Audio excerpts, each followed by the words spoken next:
Venezia è un luogo differente da qualsiasi altro, visibilmente differente. Sono differenti tempo, luce, suono. A Venezia sono differenti i gesti stessi. Sono differenti le attività e le opere dell'uomo. Non ci sono analogie tra Venezia e il resto del mondo. Non vi è nessuna analogia tra ciò che viene fatto qui e ciò che viene fatto altrove. Grandi sono invece le affinità tra Venezia e tutto quello che nel suo territorio viene ideato e prodotto, anche se con funzioni, forme, utilizzi e significati diversi.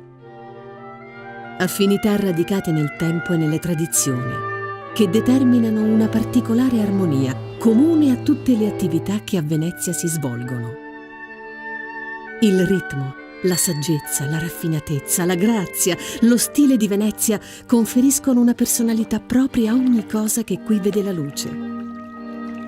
Costituiscono la materia prima, l'essenza di tutto ciò che vi si produce. Un impalpabile elemento, un filo conduttore che accompagna ogni attività veneziana e la rende particolare. Una forza silenziosa, come Venezia. Un insieme di unicità che hanno un preciso significato e una precisa identità. Anonimo veneziano.